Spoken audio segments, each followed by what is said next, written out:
Moisés era forte, corajoso em oração, se levantou para uma missão cumprir, as muralhas reconstruir.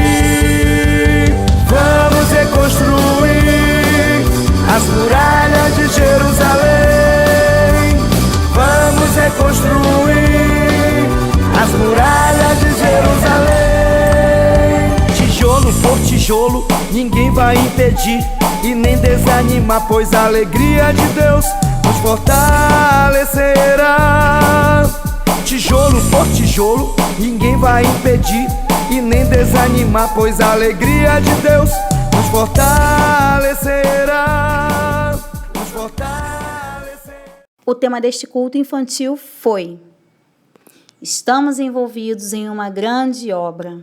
Na primeira parte desta ministração, vamos contar a história de Neemias. Vamos falar sobre a reconstrução dos muros da cidade de Jerusalém. E como a própria palavra de Deus nos diz, uma cidade sem muros é uma cidade desprotegida. Em todo o tempo, nessa ministração, vamos fazer a analogia da cidade com a nossa vida, da cidade com a nossa família, onde precisamos manter os muros fortes e erguidos para que os inimigos não entrem, invadam a nossa cidade e venham nos destruir. Então, vamos conhecer a história de Neemias. Neemias era um homem muito importante no palácio. Quem pode me dizer qual a profissão de Neemias? Muito bem, Neemias era copeiro do rei, um cargo de extrema confiança e até mesmo de alto risco, pois cabia a Neemias duas funções: provar o vinho, que poderia estar envenenado, e servir ao rei dando-lhe a taça diretamente em suas mãos. E não era qualquer um que podia se aproximar do rei, muito menos entregar algo diretamente em suas mãos. Neemias era um homem muito importante, de extrema confiança. A palavra de Deus nos conta que ocorreu naqueles dias que Neemias soube que os muros e as portas de Jerusalém, cidade natal onde seus pais haviam vivido, seus amigos ainda moravam lá, os muros e os portões haviam sido destruídos. E isso deixou Neemias extremamente triste. A palavra de Deus fala que Neemias chorou, e chorou muito. Mas a sua tristeza não foi a tristeza das pessoas que não conseguem se levantar da cama. Foi uma tristeza que deixou ele indignado, pois então ele decidiu que iria reconstruir o que havia sido destruído. Só que havia um detalhe: Neemias vivia muito longe de Jerusalém e não podia se ausentar do palácio. E agora? Como ele vai resolver esse problema? Como ele irá reconstruir os muros de Jerusalém? Mas Neemias confiava em Deus e ficou em constante oração, esperando o momento certo para resolver esse problema. Certo dia, quando Neemias foi servir ao rei, o rei percebeu a sua tristeza e perguntou o que havia acontecido. O rei até achou que Neemias estivesse doente, pois o rei nunca tinha visto Neemias com aquele semblante. Neemias então ficou com muito medo, pois ele não deveria ir ao rei com o semblante caído. Isso poderia até ser considerado uma afronta. Mas Neemias confiava em Deus, ele venceu todo o medo e contou ao rei o real motivo de sua tristeza. Então o rei perguntou: então o que você quer? Vocês podem imaginar como o rei deveria confiar e gostar de Neemias. Neemias orou a Deus antes de responder ao rei. Depois veio e disse. Ele disse que gostaria de se ausentar do palácio para poder trabalhar na reconstrução da cidade. E o rei concordou. Glória a Deus! Mas o rei quis saber por quanto tempo Neemias ficaria fora e quando voltaria. E Neemias disse ao rei. Confiante em Deus, Neemias ainda pediu cartas para que o deixassem passar durante o percurso da viagem. Pediu também ao rei cartas para Asaf, que era o guarda florestal. Pediu também cartas para que Asaf, o guarda florestal do rei, lhe desse madeiras para reconstruir os portões da cidade. O rei concedeu tudo o que Neemias pediu e ainda enviou homens para ajudá-lo. Tudo isso aconteceu porque Deus estava na vida de Neemias. Mas as dificuldades não terminam por aí. Chegando lá, em Jerusalém, a cidade estava totalmente destruída, desprotegida. A qualquer momento, os inimigos poderiam entrar. Neemias teve muitas dificuldades. Ele se posicionou como um verdadeiro líder, tendo que coordenar toda a reconstrução dos muros e dos portões. Mas os inimigos não queriam deixar que Neemias reerguesse os muros e fortalecesse a cidade. Mas como diante de Neemias estava o Senhor, e Neemias era um verdadeiro líder, ele coordenou tudo. Colocou vigias, metade dos homens trabalhavam e a outra metade vigiava. E os que trabalhavam armados e estavam todos atentos a tudo. Imaginem só, os homens com os tijolos trabalhando, mas com lança, arco e espada nas mãos, porque a qualquer momento eles poderiam ter que entrar num confronto. Foram muitas dificuldades. A Bíblia fala que existia o povo que não acreditava na reconstrução, os inimigos externos que queriam impedir. Muitas coisas aconteceram. Mas Deus abençoou e tudo deu certo. Em 52 dias, Neemias conseguiu, com a ajuda de todos, concluir a grande obra. Ele não deu ouvidos a todas as dificuldades, nem a tudo que estava à sua volta. Simplesmente confiou no Senhor e concluiu a grande obra. Depois de contar a história de Neemias, vocês podem contar do jeito que vocês quiserem, podem incluir, podem dramatizar, podem encenar melhor. Mas depois de contar a história da reconstrução dos muros, do grande desafio em que Neemias passou e venceu, vamos entrar na parte 2, que é a parte dos equipamentos de proteção. Não basta apenas saber o que fazer, é preciso estar protegido e bem equipado. Porque, na verdade, vamos entrar numa grande obra. E para entrar numa obra não se entra de qualquer maneira. Não basta ser formado numa determinada profissão. Precisa ter e saber utilizar os equipamentos. Então, vamos aos equipamentos de proteção. Em primeiro lugar, eu pego as minhas luvas, porque as minhas mãos precisam estar fortalecidas, porque vai ser a parte do nosso corpo que vai pegar, que vai ter contato direto com as coisas. Com as nossas mãos vamos pegar nas ferramentas, vamos precisar de força e resistência, vamos precisar das nossas mãos protegidas, fortalecidas, para pegar forte e firme no trabalho. Vamos apresentar as nossas mãos prontas para o trabalho. Logo depois das luvas, vamos pegar a nossa proteção auricular e colocar ali diante da igreja ou chamar uma criança para segurar cada tipo de equipamento. Vai ficar ao nosso critério.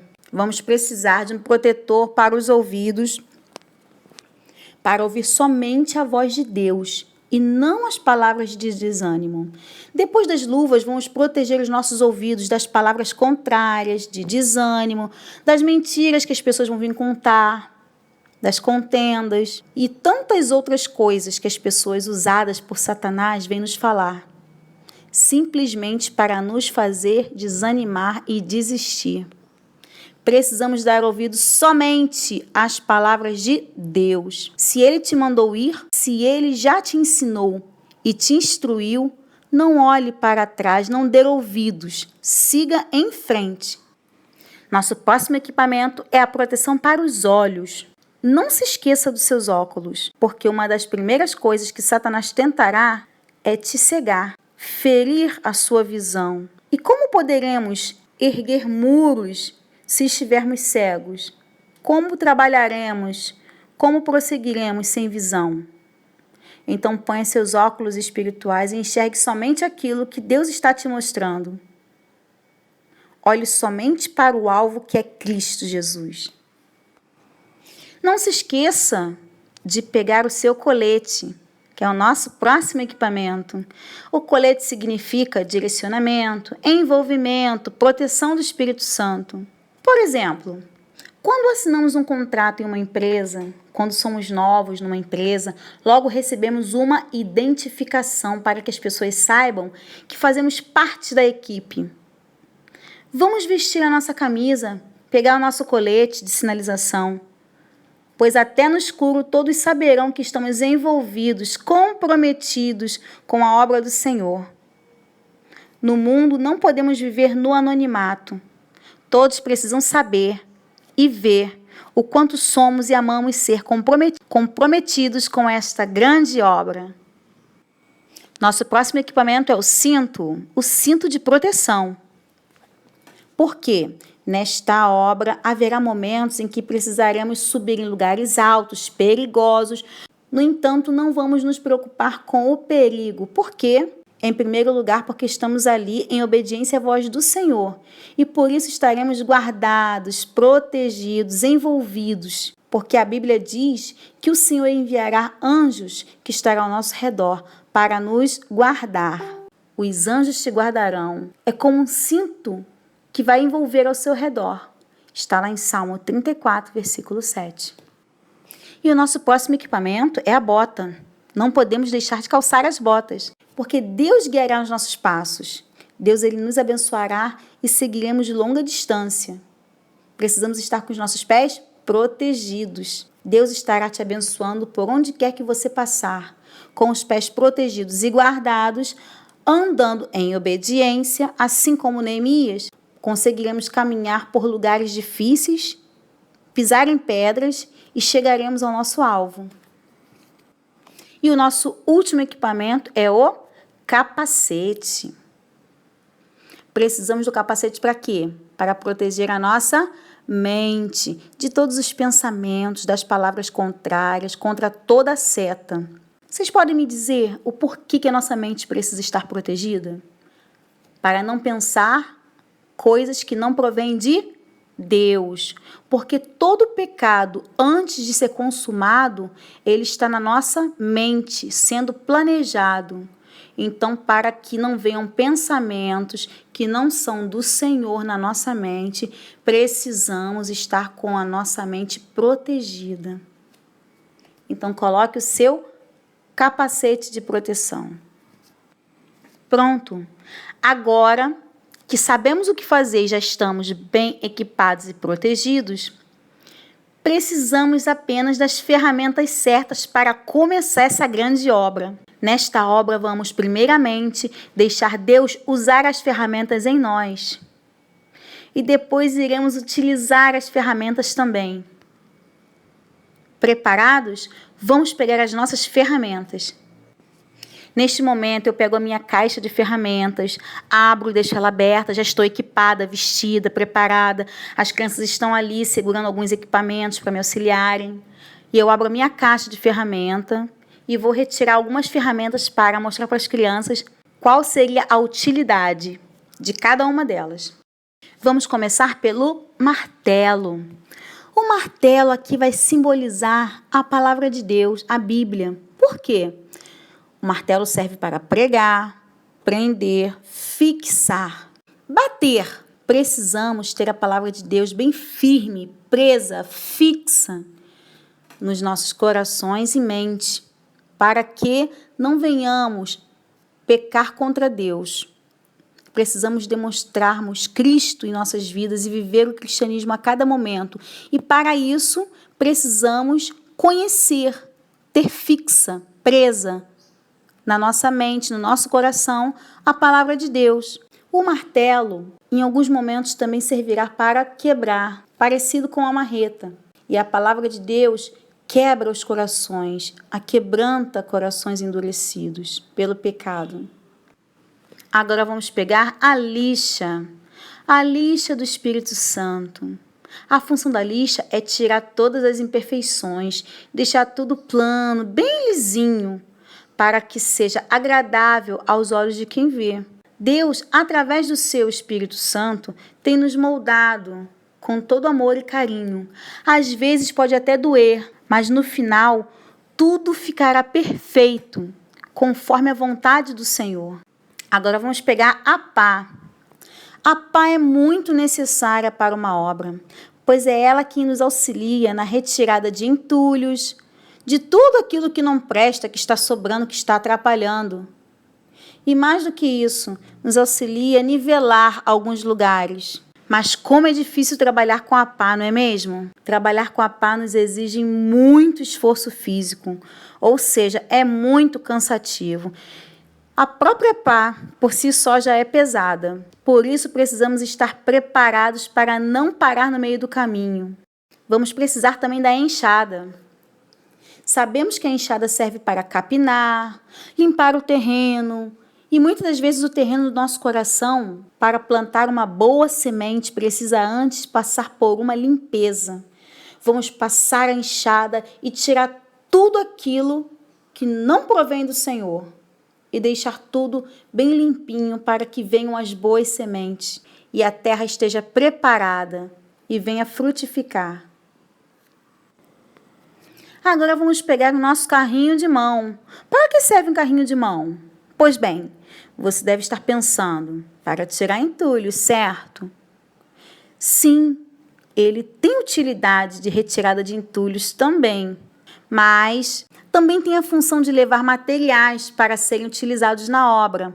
Ele serve para transportar. Aí, nesse momento, você vai pegar o seu carrinho de mão com alguns tijolos, algumas madeiras. Nos tijolos vão estar escrito oração, ousadia, fé, coragem, sabedoria, ou então família, casamento, o que você achar que deve estar naqueles tijolos, para que você possa se referir ou à vida das crianças, vida espiritual, ou casamento, um casamento fortalecido, família fortalecida, vida espiritual fortalecida. No dia que eu ministrei, eu peguei os tijolos, coloquei um pouco de um lado, um pouco do outro, e uma madeira em cima fazendo uma ponte, e deixei ele montado. As crianças ficaram loucas para passar pela ponte, mas não podia deixar para que elas não se machucassem, para não causar acidente. Mas estava lá montada, tijolo de um lado, tijolo do outro e um pedaço de madeira formando uma ponte. E eu continuei ministrando sem mexer por enquanto neste recurso, porque ele seria meu último recurso, momento final da pregação. O objetivo final desta ministração é explicar para as crianças que obra é esta em que eles estão envolvidos e por que eles são comparados a Neemias e por que a cidade está sendo comparada à vida, à família deles. Tudo isso vai ser concluído agora no momento final da ministração. E até agora todos eles participaram dos equipamentos, dos instrumentos, das ferramentas, seguraram, auxiliaram ali na frente. Nessa etapa final, eles põem tudo no lugar e retornam para os seus lugares. Porque todos nós somos os Neemias desta geração. Por que, tia Kelly, somos Neemias? Porque as nossas vidas, as nossas famílias precisam ter muros altos e fortes, para que não venhamos estar desprotegidos, para que os inimigos não venham nos vencer, nos invadir, atacar e destruir. Então, estamos envolvidos nessa grande obra. Não podemos parar, precisamos prosseguir. Não podemos nos contaminar com as coisas do mundo. Não podemos olhar para trás. Não podemos desobedecer. Não podemos perder o foco que é Cristo. Não podemos perder o nosso alvo, que é chegar no céu. Nesse momento, eu peço um pré-adolescente ou um adolescente ou até mesmo um adulto que venha até a ponte e comece a andar pela ponte, bem devagarzinho. E eu vou mostrando para as crianças, ele pode parar? Se ele parar, o que acontece? Cai. Ele precisa prosseguir? Sim. Olhando para frente? Sim. Se ele andar para a direita, ele cai. Se andar para a esquerda, ele cai. Se ele perder o foco, se ele começar a conversar, se ele se contaminar, se ele olhar para os lados, tudo pode fazer com que ele caia. Um lado vai simbolizar o pecado e o outro lado vai simbolizar o céu, a salvação e a ponte que é Cristo. Então, não podemos vacilar, não podemos parar, não podemos olhar para os lados. Temos que seguir adiante com os nossos equipamentos, com as ferramentas certas, preparados, seguindo em frente para o alvo que é o céu, no nosso foco que é Cristo Jesus, até que Ele volte e venha nos buscar. A ministração encerra com esta ponte. Aí a gente convida as crianças, que são os Neemias dessa geração, e desejam tomar posse desses equipamentos, destas ferramentas, e se posicionarem desde já, a partir daquele momento. Desejam estar preparados para a vinda de Jesus, sem olhar para os lados, envolvidos em uma grande obra. A gente faz o convite e encerra a ministração com as crianças ali na frente, ministrando louvor de acordo com o tema. Estou envolvido.